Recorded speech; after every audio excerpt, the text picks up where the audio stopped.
Class. इस back video में हमने एक्सरसाइज 6.2 क्वेश्चन नंबर 4 तक हमने डिस्कस कर दिए थे। देन नेक्स्ट क्वेश्चन चेक करेंगे क्वेश्चन नंबर 5। तो क्वेश्चन नंबर 5 में आप चेक करें in figure 6.32 if A B parallel to C D and angle A B Q is equal to 50 and angle P R D is equal to 127 find X and Y.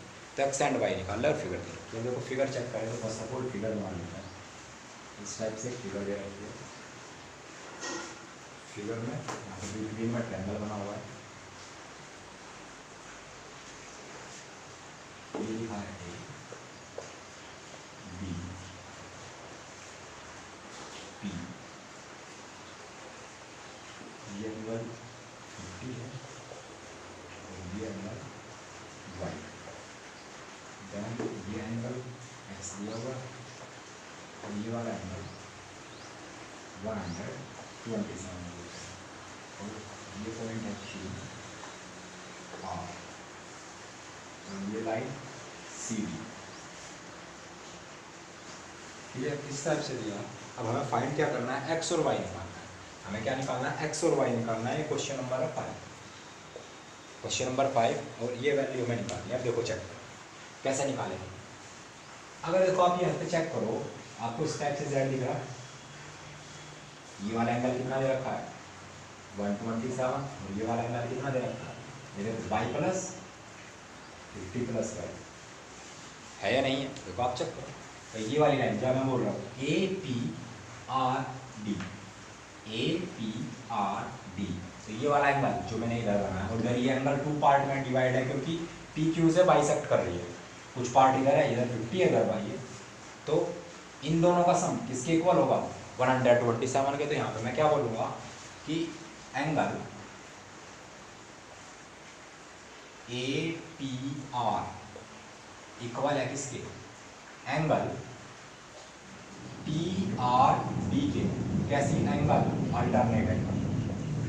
तो यहाँ से condition क्या बन जाएगी, ये वाला angle कितना है 50 plus Y is equal to, क्योंकि 2 पार्ट्स में था और ये कितना है 127 है नहीं है। अब यहाँ से जब y की वैल्यू निकालेंगे तो 127 माइनस 50, 50 इधर में हो जाएगा। तो y इज इक्वल टू कितना आएगा, देखो 7 में से 0 7 से 0 सब्सट्रैक्ट होगा तो 7 लेफ्ट आएगा। यहाँ 12 में से 5 सब्सट्रैक्ट होगा तो कितना लेफ्ट आएगा 7। तो y की वैल्यू हमारे पास कितनी आ गई 77। y की वैल्यू कितनी आ गई 77 जी। ठीक है, अब y निकाल लिया। अब देखो y निकल, अब y निकल गया, अब x और चाहिए। अब x देखो कैसे निकालेंगे।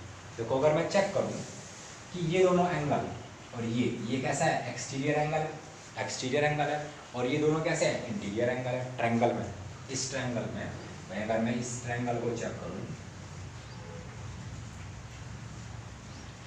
इस ट्रायंगल में मैं अगर इस ट्रायंगल में चेक करूं तो ये एक्सटीरियर एंगल है और ये दोनों कैसे हैं, इंटीरियर एंगल है। और हमने ये बैक क्लासेस में भी प्रॉपर्टी पढ़ी है या नहीं पढ़ी होगी तो आपको ध्यान रखना है, exterior angle is equal to sum of opposite interior angle. ये प्रॉपर्टी होती है। वैसे मैंने इंट्रो पार्ट में मैंने आपको डिस्कस किया होगा, नहीं किया होगा तो चलो अब ध्यान बता देता हूँ। इस टाइप से कि अगर कोई भी ट्रायंगल दिया होगा उसकी रे कोई भी हो, जैसे ये वाला एंगल ये एक्सटीरियर एंगल है, इसे ई से डिनोट कर रहा हूँ और ये दोनों क्या है इसके इंटीरियर एंगल। तो यहाँ पे अगर मैं इनको एंगल से डिनोट कर लूँ 1 2 से, तो 1 2 और इसको मैंने 3 बोल दिया। तो यहाँ पे कंडीशन ये होगी एंगल 3 इक्वल होगा एंगल 1 प्लस एंगल 2 के। क्या कंडीशन कि exterior angle is equal to sum of opposite interior angle. Exterior angle equal होगा sum of opposite interior angle. Opposite इस वाले को छोड़कर, जहाँ पे एक्सटीरियर है उसको छोड़कर। अगर ये फिगर इस टाइप से भी होती, ये वाली ले होती, तो ये वाला एंगल जैसे ये 3 है, इसको मैं 3 बना दूँ और ये 1 3 सेम इक्वल होगा 1 and 2 पे। ऐसे इस वाली रे को भी इधर भी एक्सटेंड कर सकते थे, इस टाइप की भी फिगर हो सकती है कि ये वाला एंगल ये 3 है, ये 1 है और ये 2 है। तो मैंने ऐसे ये एंगल यूज़ कर दिया। तो वो डिपेंड होगा क्वेश्चन में किस टाइप का एंगल कंडीशन दे रखी होगी। तो सेम आपको ये ध्यान रखना है, exterior angle is equal to sum of opposite interior angle. तो सेम ये कॉन्सेप्ट लिखेंगे। वैल्यू क्या, एक्सटीरियर एंगल कितना है 127 इज इक्वल टू, क्या कंडीशन बनेगी, x प्लस वाई। अब y हमारे पास निकला हुआ है वाई की वैल्यू पुट करेंगे और एक्स निकल जाएगा। तो आगे इस क्वेश्चन को आप क्लियर, इस टाइप से आप इसे कंप्लीट कर लेंगे। तो नेक्स्ट पे मूव कर रहा हूँ क्वेश्चन, बस खाली कुछ नहीं करना था मेरे को, फिर से रिपीट कर रहा हूँ। ये एंगल इसके इक्वल भाई वाई प्लस जेड किसके इक्वल 127, अल्टरनेट एंगल की कंडीशन से यहाँ से वाई निकल जाएगा। जैसे वाई निकल गया तो ये कैसा है, एक्सटीरियर एंगल है, और ये दोनों कैसे है, इंटीरियर एंगल। क्लियर, इन दोनों की कंडीशन से ये वैल्यू निकल जाएगी, this angle equal this plus this. Y की वैल्यू हमने डिफाइन कर ली थी, अगर वाई की वैल्यू पुट करेंगे तो एक्स की वैल्यू से निकल जाएगी। क्लियर, तो स्टेप से कंप्लीट कर दो। तो अब नेक्स्ट क्वेश्चन में मूव कर रहा हूँ। नेक्स्ट क्वेश्चन आप भी रीड करें, तब तक मैं बोर्ड रफ कर देता हूँ।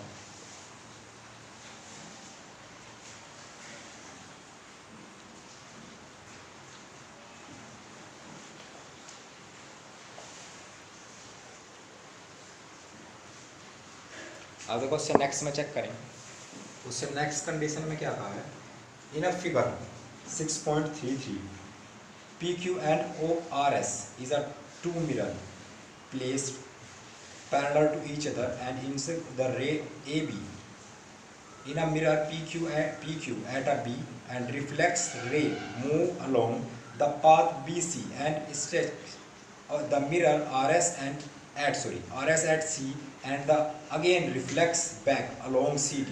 Proof that AB parallel to CD. Question में क्या कहा है कि दो मिरर है, तो क्वेश्चन को समझो पहले। क्वेश्चन में क्या कहा है कि दो मिरर है इस टाइप से, एक मिरर यहाँ पर रखा हुआ है, एक मिरर यहाँ पर रखा हुआ है। अब मिरर का हमें कंडीशन पता है, फर्स्ट ऑफ ऑल चलो मैं फिगर बना लेता हूँ फिर उससे समझाऊंगा। ये P पॉइंट दिया हुआ है, ये Q एंड एक रे यहाँ का, ये P के बाद C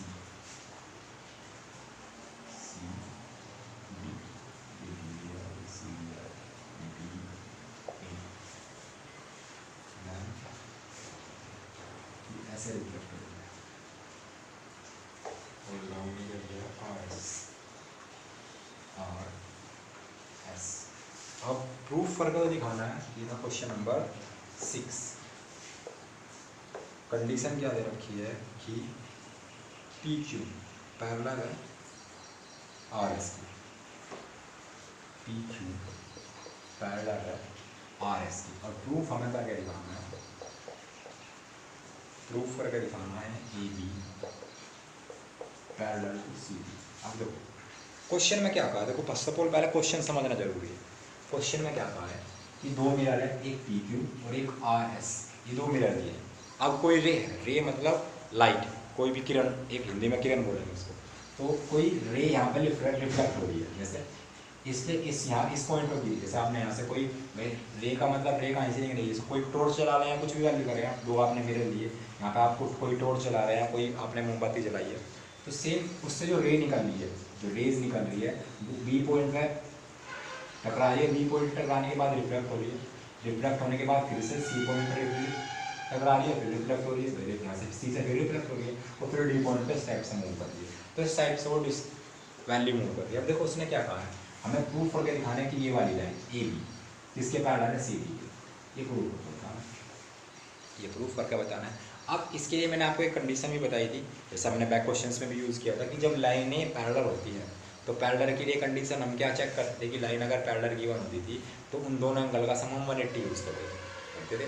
तो अगर मैं इन दोनों एंगल का, ये एंगल और ये दोनों एंगल, इन दोनों का सम मैं 180 दिखा दूँ, अगर इन दोनों का सम मैं 180 दिखा दूँ तो कंडीशन क्या हो जाएगी, ये दोनों लाइन पैरेलल हो जाएगी थ्योरम की वजह से, क्योंकि दो इंटीरियर एंगल का सम, भाई जब दो पैरेलल लाइंस होगी और उन्हें एक ट्रांसवर्जन कट करेगी तो उसके जो अल्टरनेट एंगल होंगे, यहाँ पे चेक करिए अल्टरनेट एंगल है, तो अगर अल्टरनेट एंगल या तो इक्वल हो जाए या उन दोनों का सम 180 हो जाए तो कंडीशन क्या फॉलो हो जाएगी कि लाइंस क्या होगी, पैरेलल होगी।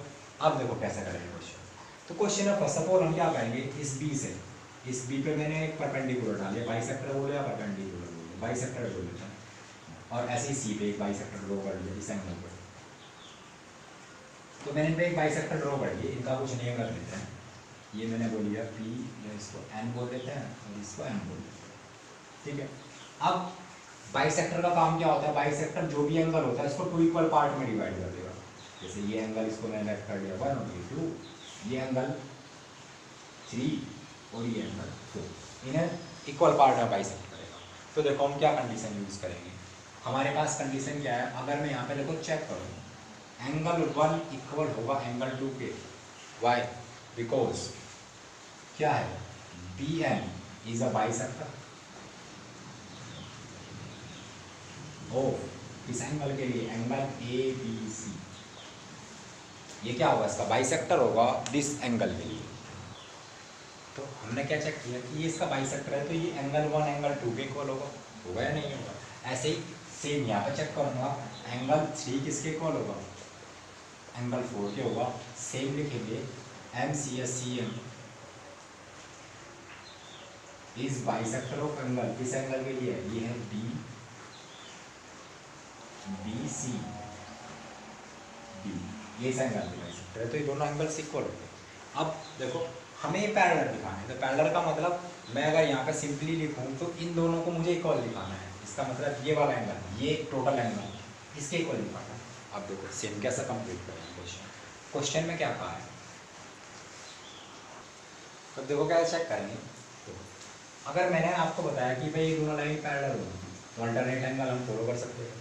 अब देखो यहाँ पे चेक करो, मैंने इसका बाइसेक्टर खींचा, इसका भी बाइसेक्टर खींचा नहीं खींचा, तो बाइसेक्टर जो होगा भाई एक टाइप से बाइसेक्टर ना बोलकर हम इनको परपेंडिकुलर ही बोल सकते हैं।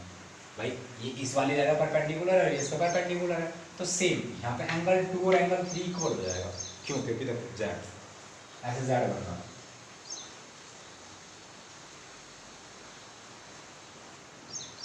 ये वाला एंगल इसके इक्वल है, टोटल एंगल तो भाई टोटल तो लाइन ऐसे थी, ये ऐसे, बट हमने इन दोनों को हमने पैरेलल क्यों कहा है, क्योंकि ये दोनों एक दूसरे के पैरेलल होगी, क्योंकि बाइसेक्टर ही तो है, स्ट्रेट लाइन होगी, परपेंडिकुलर ही तो होगी। तो सेम यहाँ से कंडीशन क्या मिलेगी, एंगल 2 इक्वल होगा एंगल 3 के, कैसे, अल्टरनेट एंगल। अब देखो जब एंगल 2 इक्वल आ गया एंगल 3 के, 2 इक्वल है किसके, एंगल 3 के, इसका मतलब अगर इसी इक्वेशन को मैं ट्वाइस करूँ, इसी इक्वेशन को अगर मैं ट्वाइस करूँ, लिखेंगे on multiply by 2 both sides the that, क्या रिजल्ट मिलेगा, उसमें अगर मैं 2 से मल्टीप्लाई करूँ तो ये मिलेगा 2 एंगल दिस और 2 मल्टीप्लाई एंगल, मिलेगा या नहीं मिलेगा, यही तो कंडीशन मिलेगी। या आप ऐसा समझ लीजिए, देखो या इसमें ना करके एक काम कर ले, चलो देखो हमने यहीं पे यूज़ कर लिया कि एंगल 2 इक्वल एंगल 3, मतलब ये वाला एंगल इसके इक्वल है या नहीं है। अब अगर मैं देखो चेक करूँ, ट्वाइस का मतलब क्या है, ट्वाइस का मतलब ये टोटल एंगल, इसमें एंगल 1, इसे मैं ऐसे लिख सकता हूँ, ट्वाइस का मतलब ऐसे लिख लो, एंगल 2 प्लस एंगल 2, और इसे कैसे लिखूँगा, एंगल 3 प्लस एंगल 3, ट्वाइस तभी तो बनेगा, ट्वाइस तभी तो बनेगा। बट मुझे पता है एंगल 2 किसके इक्वल है, एंगल 1 के, और एंगल 4 किसके इक्वल, एंगल 3 किसके इक्वल, 4, तो इसका मतलब एक ही पोजीशन में चेंज कर दूँगा इन दो इक्वेशन को, सब फर्स्ट इक्वेशन बना लें या सेकंड इक्वेशन बना लें। तो from using first and second equation, from using equation first and second, तो from equation first and second इस टाइप से लिख सकते हैं, from equation first and second. तो वैल्यू क्या बनेगी, अभी ये वैल्यू मैं ऊपर यूज़ कर रहा हूँ, तो क्या कंडीशन बनेगी, ये बन जाएगा angle 1 plus angle 2 is equal to angle 3 plus angle 2, मैंने एक ही वैल्यू को चेंज किया, एक ऐसे ही रखा। तो देखो आप चेक करें, जब ये दोनों इक्वल आ गए, तो ये दोनों इक्वल आ गए, इसका मतलब इन दोनों की जो वैल्यू होगी वो सेम होगी, तो सेम लिखेंगे। सो ये एंगल्स क्या है भाई, रियलिटी में एंगल का नाम क्या है, एंगल ए बी सी किसके इक्वल आ गया, इस वाले एंगल के, एंगल बी सी डी के। सो ये तो वैल्यू आई, तो सो लिख देंगे। सो अब जब ये दोनों एंगल्स इक्वल आ गए, तो सेम एक लाइन लिखना चाहे तो इस टाइप से आप लाइन लिख सकते हैं, या सेम लिख दें कि वैल्यू क्या बन जाएगी, A B parallel to C D, true answer.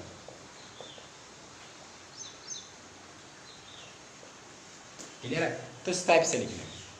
Same फिर से रिपीट कर रहा हूँ, देखो वैल्यू क्या करना है क्वेश्चन में, हमने एक बाइसेक्टर ड्रॉ करा, परपेंडिकुलर ड्रॉ करा बी पॉइंट से एन तक, बी एन, और ऐसे ही यहाँ पे सी से परपेंडिकुलर ड्रॉ कर लिया, एंड परपेंडिकुलर को 2 इक्वल पार्ट में डिवाइड करेगा, एंगल 1 और एंगल 2 इक्वल होगा, एंगल 3 और एंगल 4 इक्वल होगा, क्योंकि हमने परपेंडिकुलर ड्रॉ किया।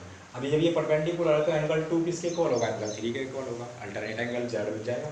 जब एंगल 2 इक्वल होगा तो एंगल 2 में मैंने इस वाली इक्वेशन में मैंने 2 से प्रोडक्ट करी, जैसे मैंने 2 से प्रोडक्ट करी तो क्या बना 2 angle B equal to angle C. तो 2 का मतलब क्या है 2 + 2 और 3 का मतलब क्या 3 + 3। और हमें फर्स्ट इक्वेशन से पता है कि एंगल 1 किसके इक्वल है एंगल 2 के। तो एक 2 की जगह मैंने 1 रख दिया तो ये 1 बन गई एंगल 1 और एंगल 2। यहाँ पर क्या था 3 के इक्वल क्या था 4 तो एंगल 3 + एंगल 4। अब ये जब ये दोनों एंगल इक्वल आ गए तो इन दोनों का मतलब क्या है ये एंगल ए ओ सी है और ये क्या है बी सी बी है। जब ये दोनों इक्वल आ गए, जब ये इक्वल आएंगे तो इसका मतलब ये दोनों अल्टरनेट एंगल है, इक्वल है। जब ये अल्टरनेट, अब तो जेड बन जाएगा, जेड बन जाएगा तो हम बोलेंगे क्या होगा जब ये जेड कंडीशन होगी तो अल्टरनेट एंगल कब फॉलो होता है जब ये दोनों लाइन पैरेलल होगी, मतलब ए बी पैरेलल किसके होगी सी डी के। क्लियर? तो इस टाइप से कंप्लीट कर लेंगे। अगर फिर भी किसी क्वेश्चंस में आपको प्रॉब्लम आती है तो आप कमेंट सेक्शन में कमेंट कर सकते हैं ताकि इसको नेक्स्ट वीडियो में हम फिर से क्वेश्चंस को डिस्कस कर लें। क्लियर? तो आज यहीं तक रखते हैं, मिलते हैं नेक्स्ट वीडियो में, तब तक के लिए बाय बाय।